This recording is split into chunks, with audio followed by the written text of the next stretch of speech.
Yo, what is going on, everyone? My name is Nick, or the Notorious Fantasy, and in today's video, we are going to be doing a zero running back mock draft on fantasypros.com, but we are going to be going up against ESPN's pre-draft rankings. Give you guys a look of what it would be like if we were drafting on ESPN, but we are going to be going up against the computer using ESPN's pre-draft rankings. So before I get into it, I kind of have to just explain what the zero running back strategy is. Now, I think zero running back is best utilized from around the 9 to 12 spot in a 12-team league because you are able to load up on two great wide receivers early. The zero running back strategy is basically not drafting any running backs until around the 5th round of your draft. Now, in my opinion, the best way to actually do zero running back would be a modified zero running back, right? You go hammer hard on the wide receivers in the 1st, 2nd, and maybe even the 3rd round, right? But then in the 4th, 5th, 6th, 7th, 8th round, you just start hammering the running backs. But that's not what we're going to do. We're going to stick tried and true, if that is even the way the saying goes,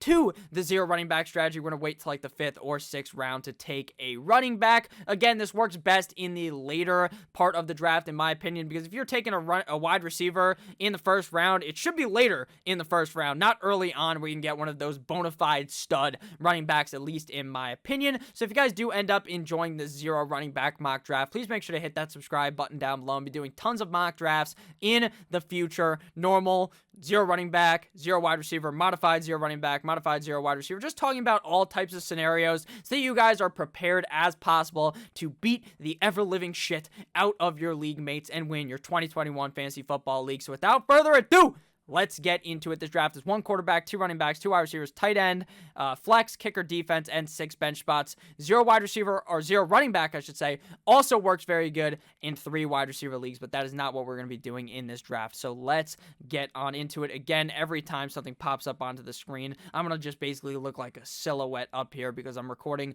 in the deep dungeon of my fucking parents' house. So let's get on into the draft. At the beginning, we see Dalvin Cook followed by Christian McCaffrey, Derrick Henry, Saquon Barkley, Alvin Kamara, Ezekiel Elliott, Jonathan Taylor, Travis Kelce, and Davante Adams. Now, something I've seen that is very interesting is actually where Travis Kelce ends up going in drafts. Basically, in every single draft, he's going to be out of your draft by the 2nd round. But in a lot of drafts I've been doing against the computer, he's been going in the 1st rounds. In a lot of drafts I've been doing up against real people, he's been going in the 2nd round. So it's kind of interesting. I think a lot of the people who are, you know, big fantasy football people talking about fantasy football, they will be very happy drafting Travis Kelce early because he's basically going to just always be the tight end one at this point. It seems like he's so consistent. Unless he was to get injured, this Chiefs offense is going to be so good to where he's basically just locked and loaded as the top end tight end. After them was Davante Adams. Davante Adams is a guy that I'm not always seeing go first. I'm seeing a lot of Tyreek Hill going as the wide receiver 1 because probably not anything to do with Davante Adams, but to do with Aaron Rodgers. If Rodgers misses, the thought is that Davante Adams may struggle, which I understand. Tyreek Hill also ranked as the number 1 overall wide receiver on fantasypros.com, but it is our pick here, and I would prefer wide receiver Stefon Diggs. I think Diggs has number 1 potential personally. I think that this Buffalo Bills offense is just so strong, building upon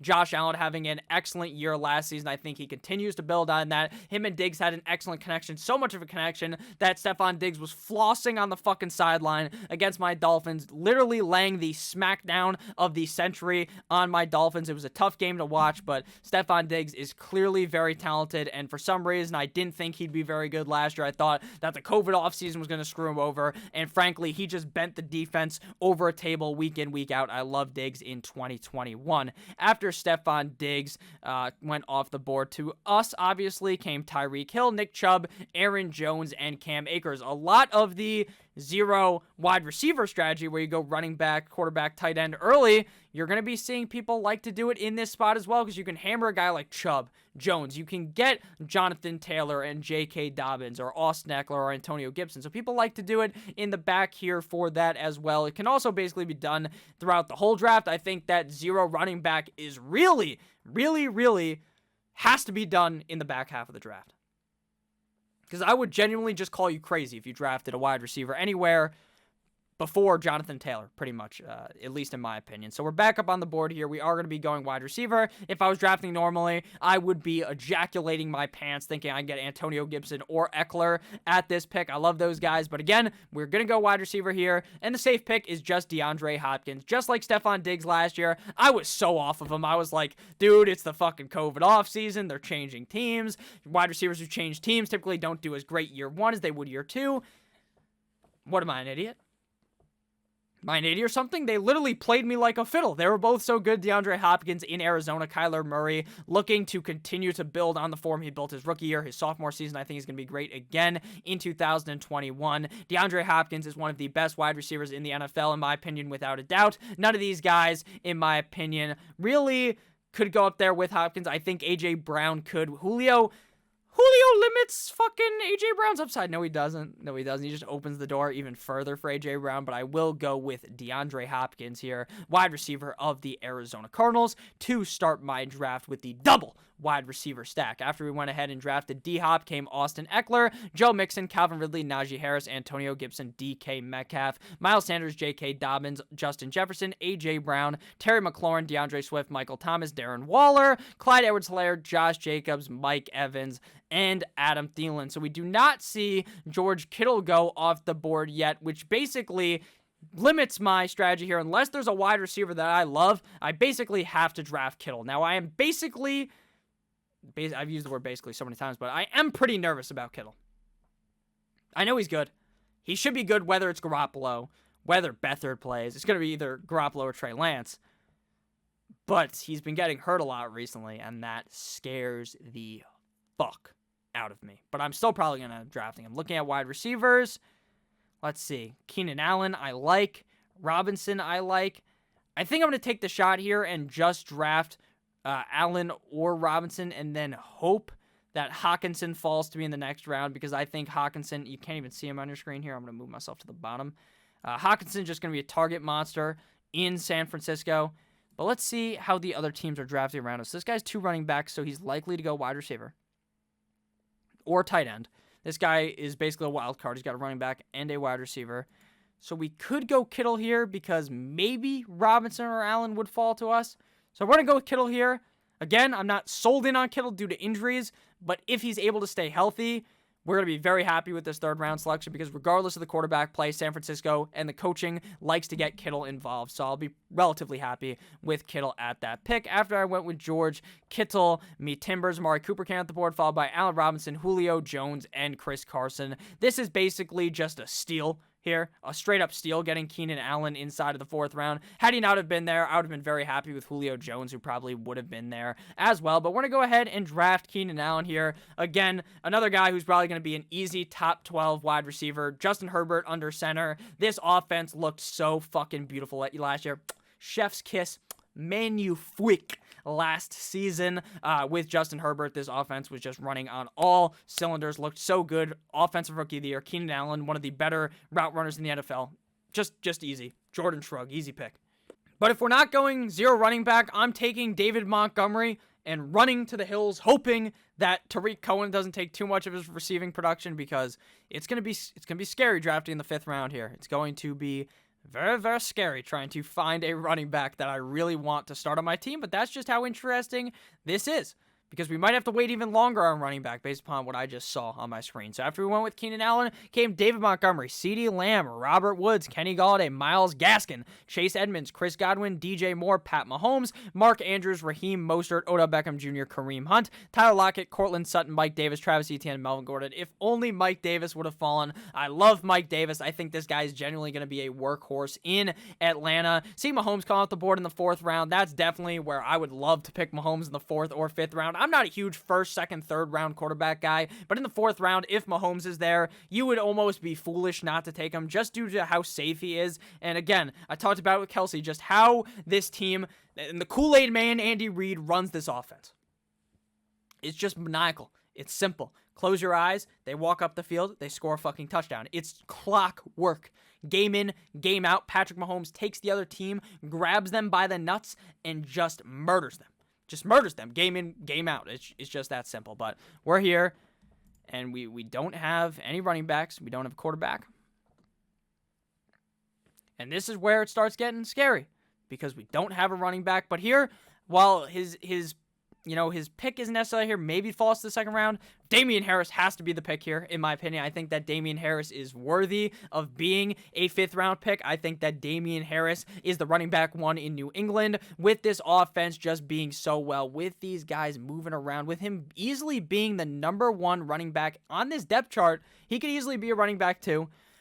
Again, we're drafting him in the 5th round. We're hoping he could somehow finish as a running back 1, with the defense being better, that I believe they'll be, with the offense being better.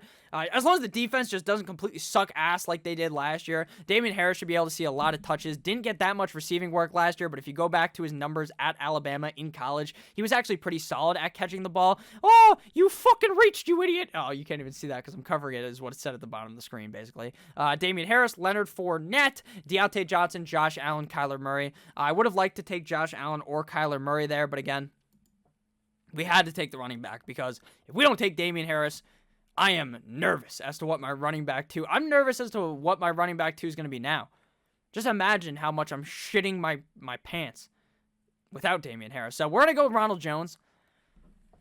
And this is kind of why I don't like doing 0 running back, because I don't feel safe with this. I don't feel safe. I feel like I'm going in there raw dogging it, and I don't have the access to purchase a plan B. We're just basically sticking it in there, blowing our load inside of there, and hoping that we don't have a child is basically what this is. It's crazy. It's a crazy way to draft. Not something I do, but it is something that's interesting to do for video. So Ronald Jones will be my guy here. Let's just hope he's the guy. Let's just hope he's the guy in Tampa Bay when you're doing this. He's going to split time with Fournette like this says, 100%. Let's just hope Ronald Jones is the hot hand and starts catching balls better. Let's draft Mr. Ronaldo Jones here at that pick. After we went ahead and drafted Mr. Ronald Jones, came Dak Prescott, David Johnson, Lamar Jackson, Aaron Rodgers, Jamar Chase, Justin Herbert, the pervert, TJ Hawkinson, Kyle Pitts, Brandon Ayuk, James Robinson, Russell Wilson, Tom Brady, Cooper Kupp, Ryan Tannehill, DJ Chark, Javonte Williams, Jalen Hurts, and Chase Claypool. 1, 2, 3, 4, 5, 6, 7, 8 quarterbacks in 6th and 7th round. That's crazy. Sorry if you heard that noise, by the way. My cat was sneezing aggressively in the background. We're about 10, 12 minutes in this video. Please make sure you subscribe down below if you have ended up enjoying thus far. This video was recorded a couple days before you're watching it because I went away on vacation. I'm probably chilling on the beach right now. But yeah, thank you guys for watching this video. Hopefully you guys have been enjoying. So again, 1, 2, 3, 4, 5, 6, 7, 8, 9, 10 quarterbacks.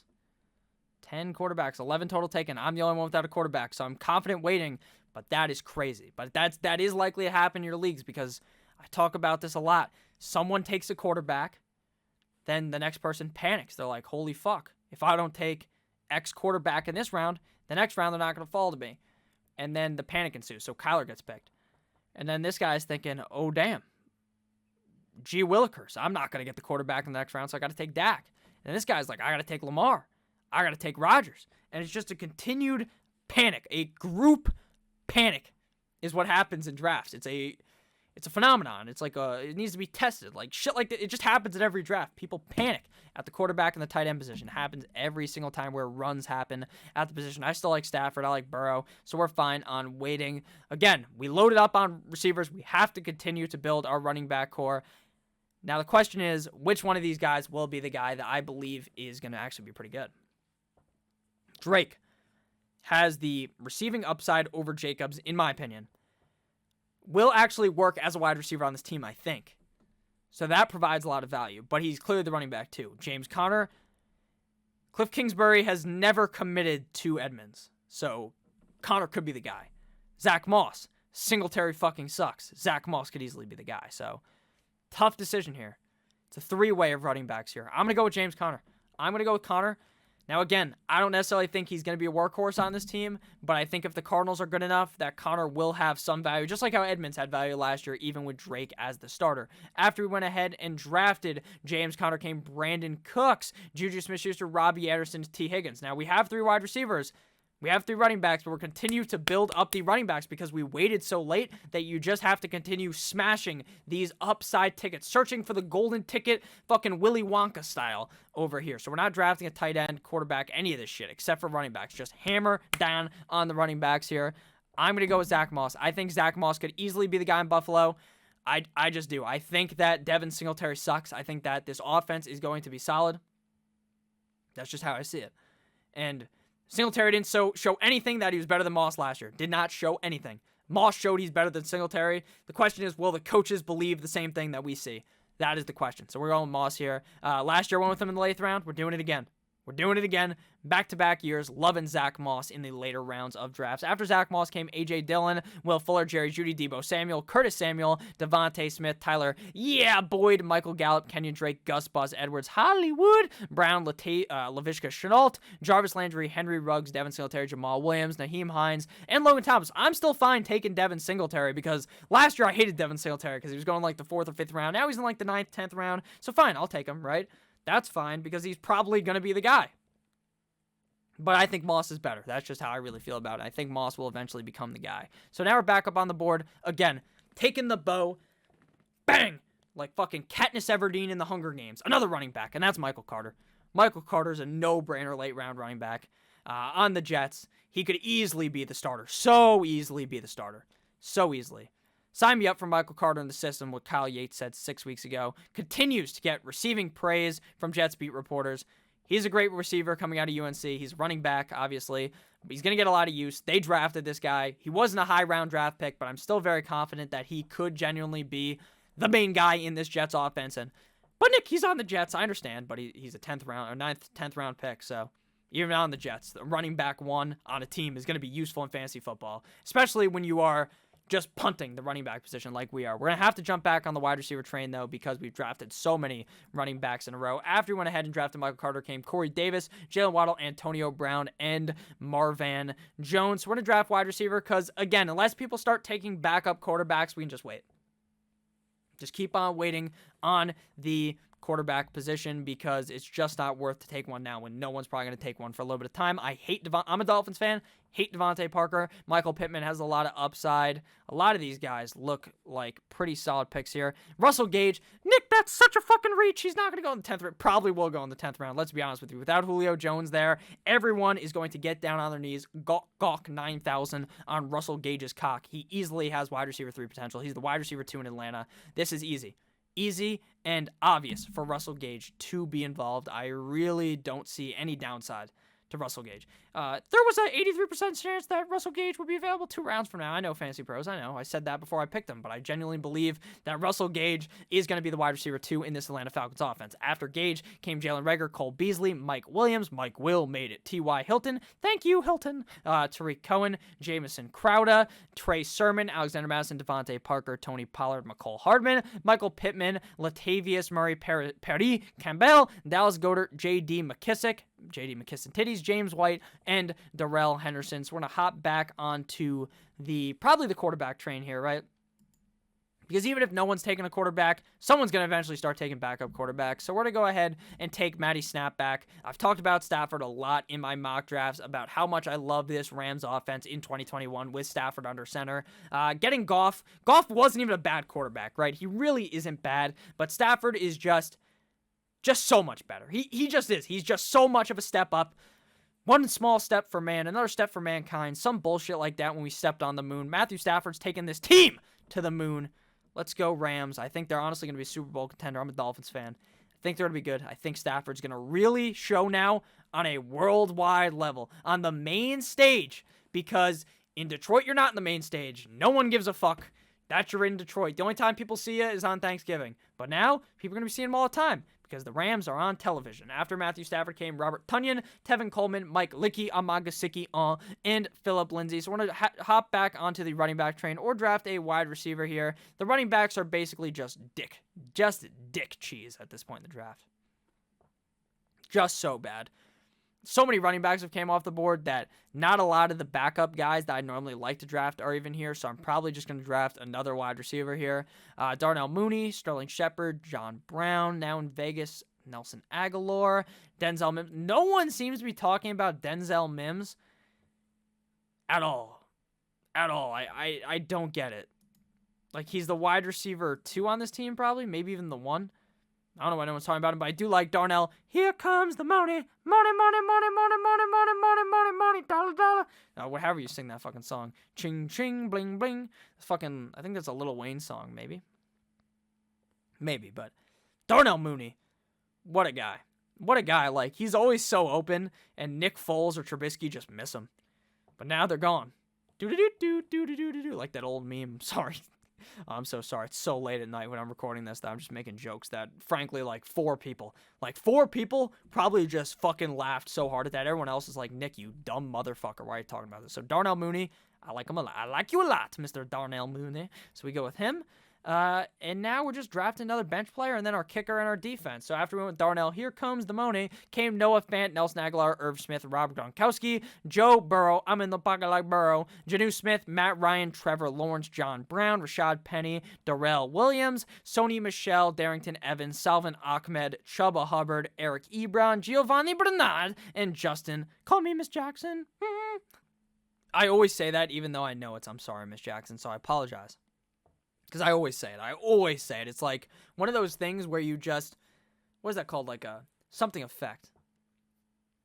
I have no idea what the fucking word is, but it's like where you just say something because you just think that's how it is, even though it's not that at all. It's just something you remember in your head. It's just a severe lack of judgment. So we're back up on the board here. We're going running back, and the running backs here are just no bueno. But we're going to take a shot from deep down on 3.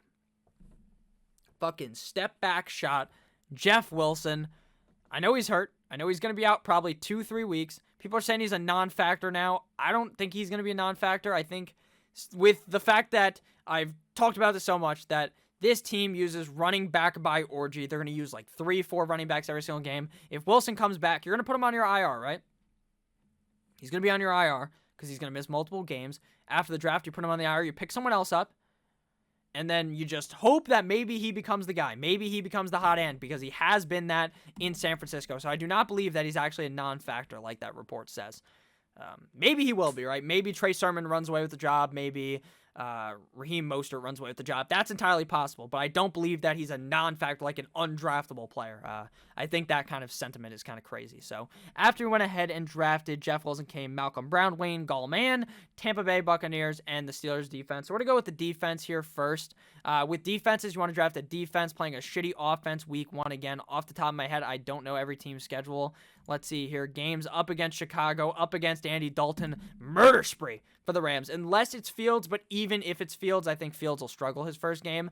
With the fact that we have already drafted a very competent tight end in George Kittle, I don't think you have to draft a backup tight end. And I feel safe with Stafford to the point where I don't want to draft a backup quarterback.